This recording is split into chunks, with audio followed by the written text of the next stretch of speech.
Captured by giant yellow men, Tarzan and his friends are taken to the distant jungle city of Tohr, where they are brought before the exotically beautiful queen, Althea. The audience is interrupted by the arrival of Tongo, chief of Althea's outer guard of clawmen, several of whom have been killed by the white party. Althea informs Tarzan that the laws of Tohr permit a chief to claim the right of avenging the death of his men on the person who has slain them. She adds that Tongo has come to claim that right on Tarzan. The ape-man accepts the challenge and in single combat kills the giant Tongo. Deeply impressed by Tarzan's magnificent strength and utter fearlessness, Althea gives him and his friends the freedom of the city. Before quartering them in the palace, she conducts them to the Hall of Pantu, the chamber of sacrifice, where she forces them, against their will, to witness the sacrifice of a Ratorian prisoner to the Fires of Tohr. At the conclusion of the ceremony, Althea gives Tarzan her ultimatum. He shall remain in Tohr as her mate. The alternative, death to them all by sacrifice. Faith, and will you listen to the brazen hussy? She's actually making Tarzan an offer of marriage, if he can call it that. You have heard the will of Althea, Tarzan of the Apes. Upon your answer rests the future safety of Janet Burton and those others. Oh, speak. What a terrible woman. Oh, why did we have to come to this awful place? Ne gênez-vous pas, mademoiselle. I have seen Tarzan handle a similar situation very ably. Well, Tarzan, your answer? I can't answer now, Althea. Tomorrow, perhaps. Then you shall rest and come to me later with your answer. Mungo will conduct you to your quarters. Wa Mungo, look to Tarzan, Wango, Annaluk. Look, Althea. Come, Tarzan, white people. Go long, Mungo.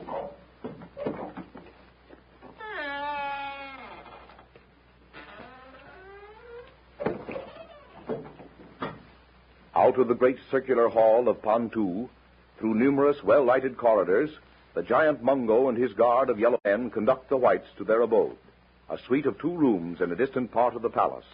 One large room accommodates the men, a smaller one, Jeanette.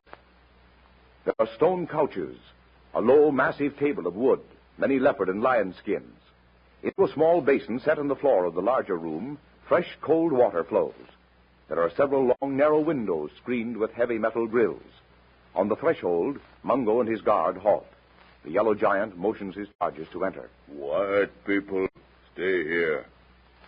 Very soon, bring food. Look, Tarzan.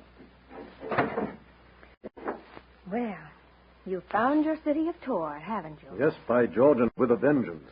And now that she found it, Major, what the devil are you going to do with it? Get out. Escape at the first opportunity. Which, my friend, will not be so simple. Althea would not be so ingenuous if it was unguarded. If you open that door, you will find that we are well supplied with yellow soldiers. Well, just for the satisfaction of knowing, I'm going to see.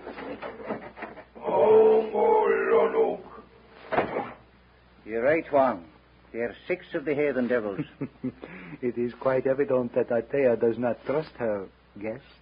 A charming young lady. Charming? Why, she's an out-and-out fiend. A savage who hates every one of us. Oh, Faith, and there's one of us you don't hate. Apropos of that, Tarzan, mon ami, what are you going to do about Althea's ultimatum? Well, he'll not agree to her offer, Lieutenant. None of us would permit it, not even to save our lives. Bien dit, mademoiselle. We are agreed upon that. At least she doesn't intend to starve us. If I'm not mistaken, these fellows are bringing food. Sure, and I don't mind admitting that I'm hungry. Wait a minute, you two. Why are those guards? Bien, Tarzan. You might just as well have addressed the stone wall. You would have received the same answer.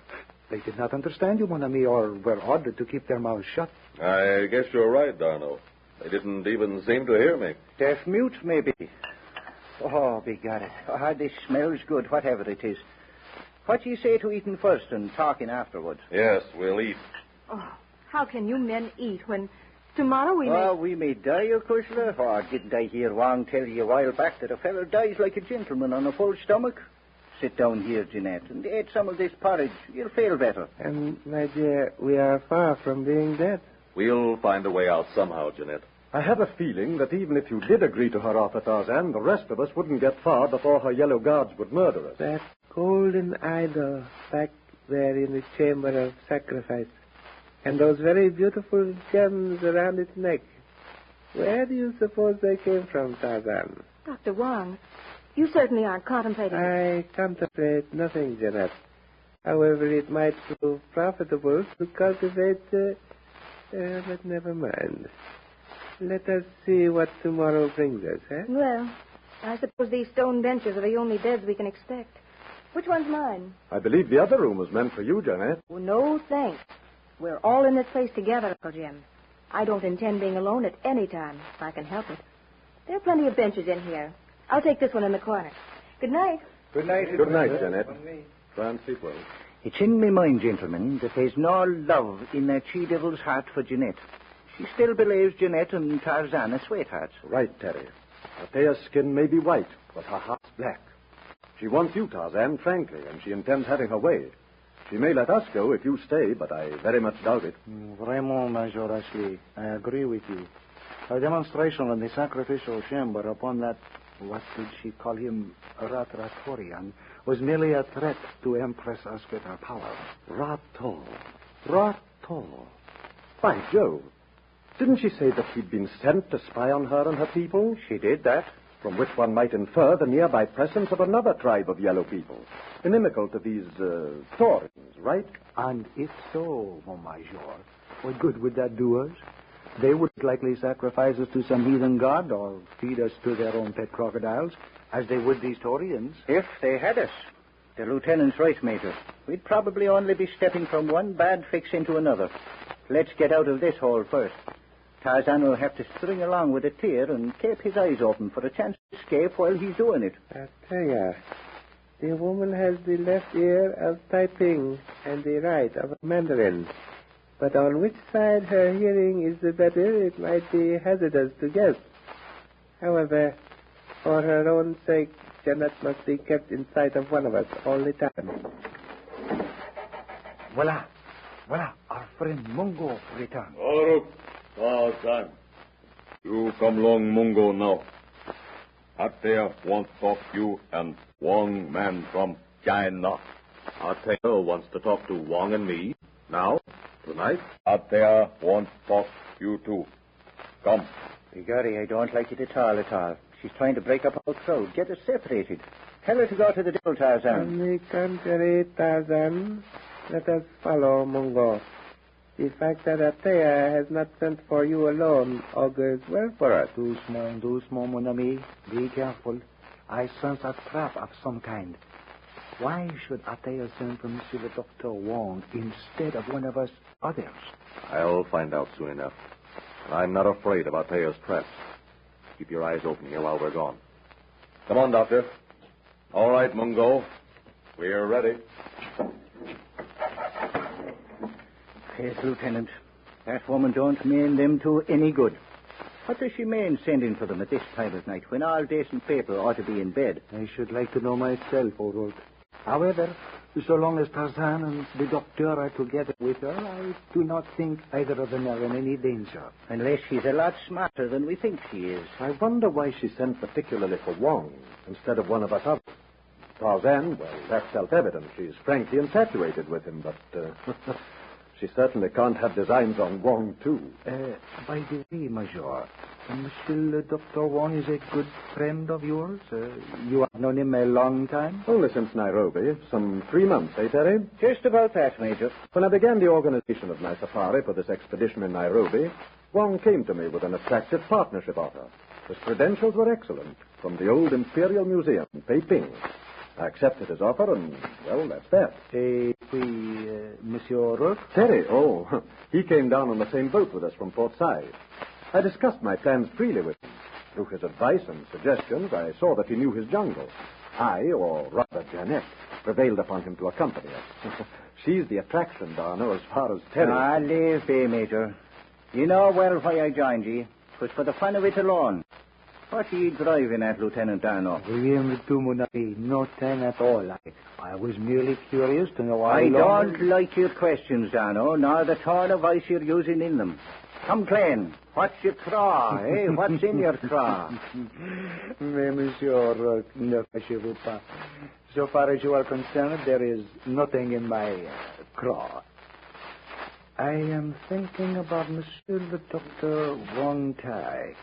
The golden image of Pantu and the diamonds around its neck seemed to fascinate him. Meanwhile, Tarzan and Wong Tai, surrounded by a dozen or more gigantic yellow guards, have traversed several corridors, descended a long flight of worn stone steps, to enter at last a dimly lit, narrow passageway. At the entrance to this tunnel, Mungo halts his men. With a sign, he motions Tarzan and Wong to follow him. What do you make of this, Tarzan? We are certainly not going to Atea's audience chamber or the Hall of Pantu. No. We must be far below either of those rooms. In the central rock tower somewhere.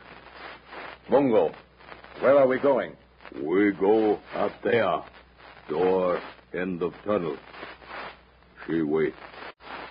If she demands your answer to her ultimatum tonight, Tarzan, what are you going to say, eh? I don't know yet. I'll give her an answer. Quiet now. We're at the door. White people go in. Atea waits. Come on, Wong. I think that's Tarzan. Hey, Lion. Get back, Wong. Open the door. Oh, I cannot. It is fastened from the outside. Look out. He is coming. Bring up!